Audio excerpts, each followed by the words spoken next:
The cafe in Montmartre was exactly the kind of place Rebecca would choose. Elegant, overpriced, and perfect for people who wanted to be seen. I watched her through the window, sipping her 15 euros latte while scrolling through her phone, not a care in the world. She hadn't changed much in 5 years. Same perfectly styled blonde hair, same designer clothes, same air of casual superiority. The only difference was that now she was living off our parents' retirement savings, all $4.2 million of them. My name is Sarah Matthews, and I've spent the last 5 years hunting down my sister. Not for revenge, though God knows I wanted it. No, this was about justice, about making things right for our parents who now worked retail jobs in their 70s because their brilliant investment advisor daughter had cleaned up their accounts and disappeared. I checked my watch, 2:45 p.m. Right on schedule. Taking a deep breath, I adjusted my dark wig and sunglasses, picked up my designer handbag, a clever fake, and walked into the cafe. Bonjour, I said to the hostess in carefully practiced French. I'm meeting someone. Ah, there she is. I pointed to Rebecca's table by the window. Before the hostess could stop me, I walked over and sat down across from my sister. Rebecca looked up, annoyed at the intrusion, then froze as I removed my sunglasses. Hi, Bex, I said quietly, using her childhood nickname. Long time no see. The color drained from her face. Sarah? What? How did you find you? I smiled, though there was no warmth in it. That's an interesting story. Almost as interesting as how you managed to forge Mom and Dad's signatures on those transfer documents. She glanced toward the door, calculating. I could practically see the wheels turning in her head. Could she make a run for it? Create a scene? Call security? Don't bother, I said, opening my handbag and pulling out a manila envelope. Running won't help. Not this time. What do you want? She hissed, her perfectly manicured hands clenching around her coffee cup. Money? Is that it? Come to guilt-trip me into sharing. I laughed, the sound sharp enough to make heads turn at nearby tables. Money? You think that's why I spent 5 years tracking you down? No, Bex. I'm here because you destroyed our family, and now you're going to help me fix it. She leaned back, some of her old confidence returning. Or what? You'll tell the police? Go ahead. There's no proof I did anything wrong. The transfers were all legal, signed and notarized. I opened the envelope and slid out a stack of papers. Actually, that's where you're wrong. See, while you were living it up in Paris, I've been very, very busy. Her eyes flickered to the documents, then back to my face. What is this? This, I said, tapping the papers, is everything. Every forged document, every fake signature, every illegal transfer, and most importantly, proof of where the money went. Would you like to know how I found it all? She didn't answer, but I could see fear creeping into her eyes. It started with Dad's signature on the final transfer form. I continued. You were always good at forgery. Remember all those report cards you used to fake in high school? But you made one mistake. Dad's arthritis was acting up that week, and his signature would have been shakier than usual. Yours was perfect, too perfect. Rebecca's hand trembled as she reached for the papers, but I pulled them back. That got me thinking, what else had you faked? So I did some digging. A lot of digging. Did you know Mom kept all their old bank statements? Every single one, going back 20 years. It took months, but I compared every signature, every document, every transaction. You're bluffing, she whispered, but we both knew she didn't believe that. I pulled out my phone and opened a series of photos. This is you at HSBC Paris, opening an account under the name Rebecca Laurent. This is you transferring funds through 3 different shell companies, and this, I swiped to the last image, is you meeting with Jean-Paul Dupont last week. She flinched at the name. How do you know about Jean-Paul? Your business partner? The one helping you launder money through his art gallery? Oh, I know all about him, including the fact that he's already under investigation by the French Financial Crimes Unit. For the first time, real fear showed on my sister's face. Sarah, listen. No, I cut her off. You listen. In about 30 seconds, a man is going to walk through that door. He's from Interpol's Financial Crimes Division. The only reason he's not already here is because I convinced him to give me a chance to talk to you first. She glanced at the door, panic rising in her eyes. But, I continued, there might be another option. If you're interested. Rebecca's eyes snapped back to me.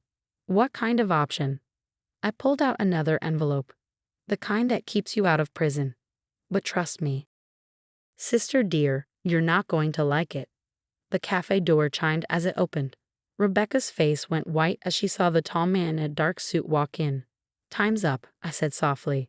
What's it going to be? Rebecca's hand shot across the table, grabbing the second envelope. What do you want? She whispered urgently, eyes darting between me and the Interpol agent who was now speaking quietly with the hostess. I smiled, feeling a grim satisfaction at seeing my usually composed sister so rattled. It's quite simple, really. You're going to give the money back. All of it. She let out a strangled laugh. Simple? Sarah, I can't just. It's not that easy. The money's tied up in investments, properties. You mean the art gallery, the townhouse in the 16th arrondissement, the Swiss bank accounts. I leaned forward. I told you, Bex, I know everything. The Interpol agent was slowly making his way through the cafe, apparently checking each table.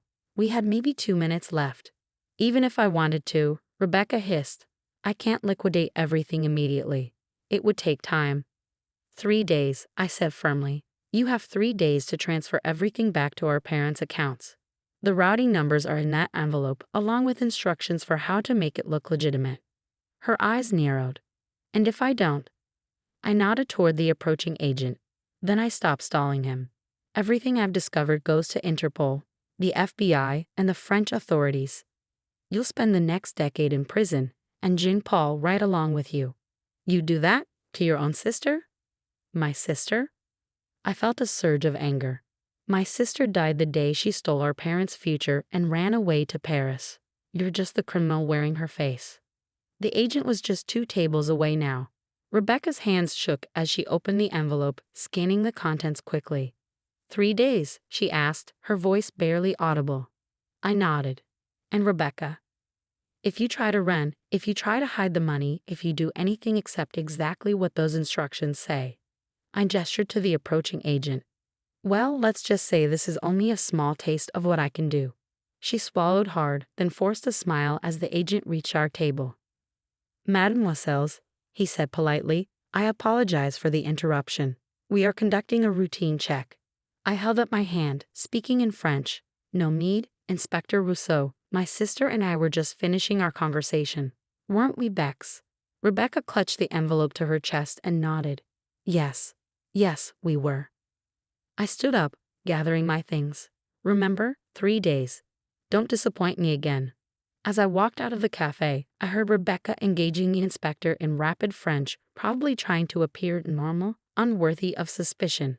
But I knew her too well. She was already planning, calculating, trying to figure out a way around this. What she didn't know was that I had planned for that too. Back in my hotel room, I called the one person who had helped make this all possible. It's done, I told Marcus, my voice finally betraying my exhaustion. She took the bait. Marcus, my best friend since college and now one of the top forensic accountants in New York, chuckled. Of course she did. You didn't give her a choice. But do you really think she'll do it? Return the money? I sat down heavily on the bed, kicking off my heels. She'll try to find a way out first.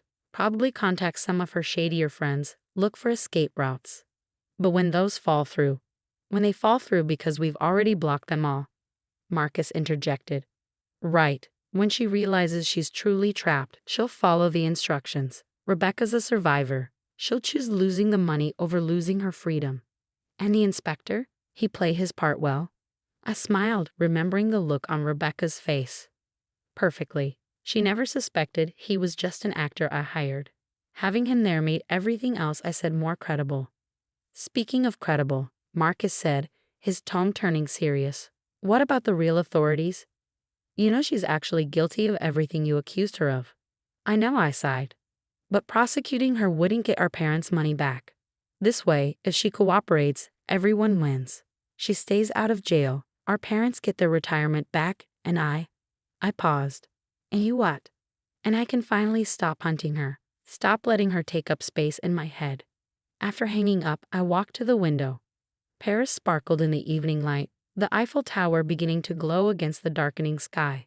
Somewhere out there, my sister was probably frantically trying to find a way to outsmart me. Let her try.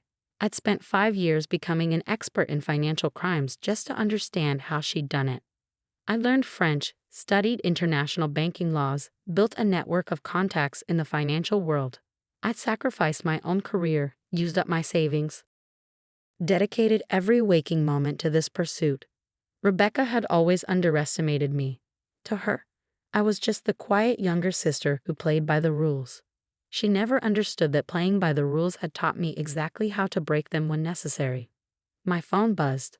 A text from one of my contacts at the airport. Rebecca had just tried to book a flight to Singapore, only to find her passports, all three of them, mysteriously blacklisted. Another buzz, her attempt to wire money to a Cayman Islands account had been blocked.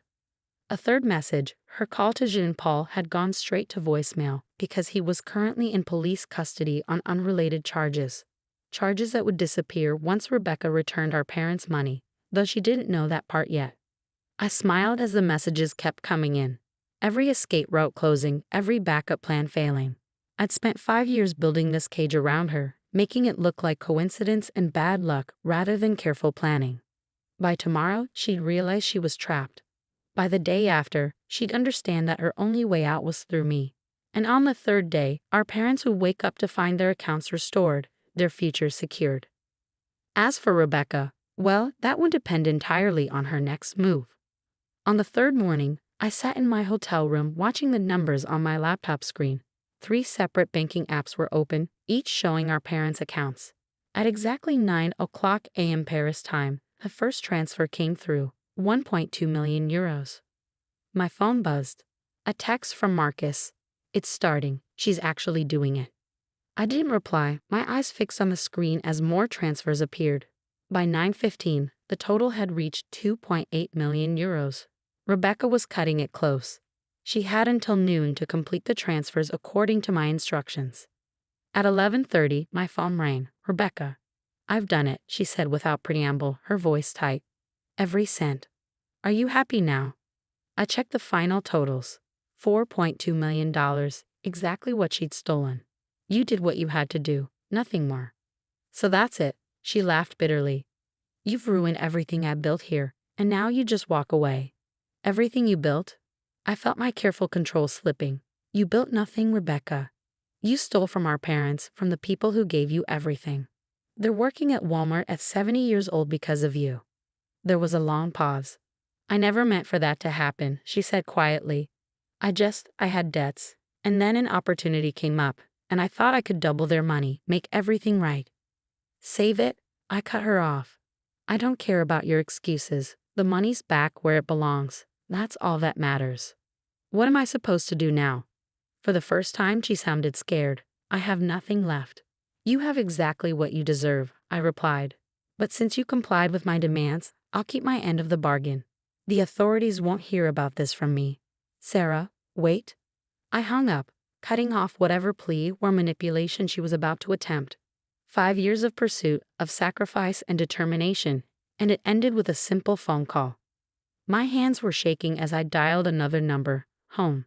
Hello, my mother's voice, tired from another early morning shift. Mom, you should check your bank account. What? Sarah, what are you talking about? Just look, Mom. Please. I heard shuffling, the clicking of a keyboard, then silence. Mom? A sob broke through the phone. Sarah, how, is this real?